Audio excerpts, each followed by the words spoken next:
Olá, sejam muito bem-vindos. Hoje nosso papo é sobre um tema que, olha, é fundamental para qualquer empresa que quer ser competitiva de verdade. O rateio dos custos indiretos de fabricação. Entender como fazer isso direito é o que separa uma gestão eficiente de uma que está no escuro. E para guiar a nossa conversa, a gente vai se basear aqui, no capítulo 2 do livro Contabilidade e Análise de Custos, do Dr. Francisco Lorentz. É uma obra super respeitada, o que nos dá uma base bem sólida e prática para tudo o que vamos discutir. Então, qual vai ser nosso roteiro? Primeiro, vamos entender por que os custos são um desafio. Depois, a gente separa o que é custo direto do que é indireto. Aí, a gente entra no mecanismo do rateio com um exemplo prático para ficar bem claro. E para fechar, vamos falar sobre as distorções que podem acontecer e dar uma espiada no que o futuro reserva para essa área. Vamos nessa? Ok, seção 1. O desafio dos custos. Antes de começar a fazer conta, a gente precisa entender o porquê de tudo isso. Porque essa busca por precisão na hora de alocar custos é tão, mas tão importante para a saúde de um negócio? Pensa comigo. Custos como matéria-prima são fáceis de apontar para um produto, certo? É direto. Mas e o aluguel do galpão? E o salário do supervisor que coordena toda a produção? Como é que um pedacinho desses gastos, que servem para tudo ao mesmo tempo, vai parar no custo de uma unidade? Esse é o grande dilema que o rateio vem resolver. E agora a gente chega na seção 2, custos diretos versus indiretos. Para resolver aquele dilema que eu falei, o primeiro passo é classificar, é organizar a casa. E a principal diferença que a gente precisa fazer é entre o que dá para rastrear até o produto e o que simplesmente não dá. Essa tabela aqui resume tudo de forma bem clara. De um lado, os custos diretos, como a matéria-prima. A gente consegue medir objetivamente quanto foi usado. Do outro, os famosos custos indiretos de fabricação, os CIFs, tipo o aluguel. Eles dependem de um critério, de um rateio para serem distribuídos. E a palavra-chave aqui é viabilidade econômica. Imagina o trabalho que daria medir exatamente quanto da luz do teto cada produto consumiu. Não faz sentido, né? E por que isso está cada vez mais importante? Como o próprio Dr. Lawrence aponta, com a automação, a mão de obra direta diminui, mas os custos indiretos, tipo depreciação de máquinas, energia, só aumentam. Eles viram uma fatia cada vez maior do bolo. Então, errar no rateio hoje em dia tem um impacto gigantesco no resultado final. Beleza. Então a gente entra na seção 3, o mecanismo do rateio. Já entendemos o problema.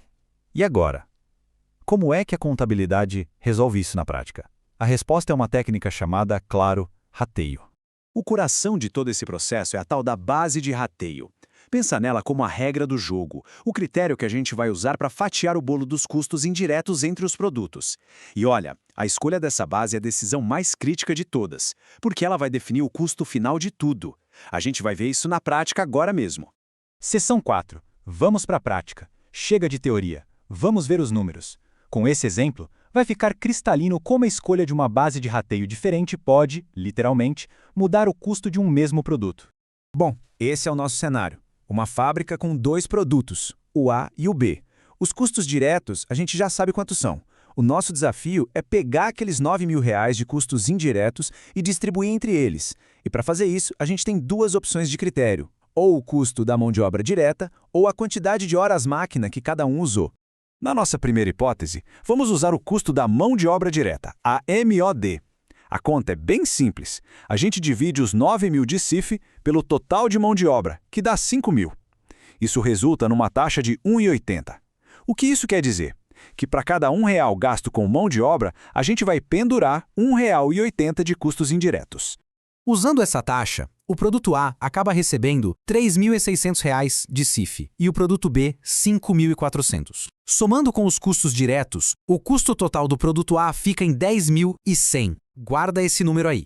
Agora, vamos para a segunda hipótese. E se o critério for o tempo que as máquinas ficaram ligadas? Nesse caso, a gente pega os mesmos 9.000 de CIF e divide pelo total de horas, que são 240. Isso dá uma taxa completamente diferente, R$ 37,50 de custo indireto para cada hora que a máquina rodou.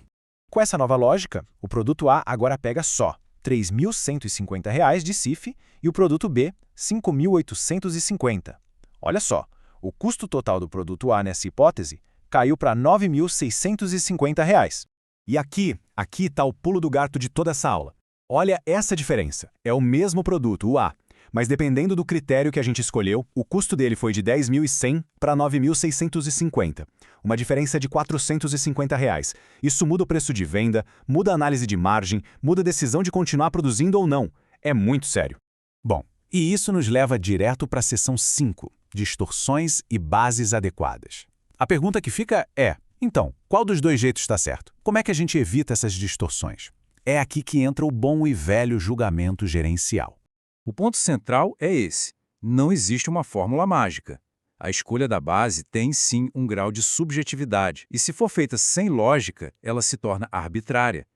O perigo é acabar com um produto que parece super lucrativo no papel, mas é porque o custo dele foi subestimado, ou o contrário, um produto que parece dar prejuízo e é descartado, quando na verdade o custo dele foi inflado por um critério ruim.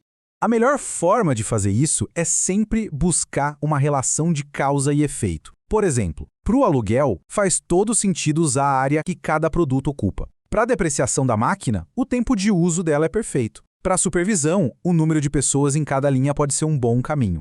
A ideia é sempre fazer a base de rateio refletir o que realmente está consumindo aquele custo. E para a gente fechar, na nossa última sessão, vamos olhar para frente. Como é que esse conceito, que é um pilar da contabilidade, está evoluindo? Porque, claro, a análise de custos não parou no tempo, né? Então, embora tudo que a gente viu aqui seja a base, a tecnologia está virando o jogo. Hoje já temos inteligência artificial fazendo rateios em tempo real usando milhares de variáveis, o que diminui bastante aquela subjetividade. A transição tributária de 2026 vai obrigar a contabilidade a se adaptar aos novos impostos. E talvez a maior mudança de todas, com a internet das coisas, com sensores em tudo, custos como a energia, que sempre foram indiretos, tendem a virar diretos, porque vai ser possível medir o consumo exato de cada um. É uma verdadeira revolução.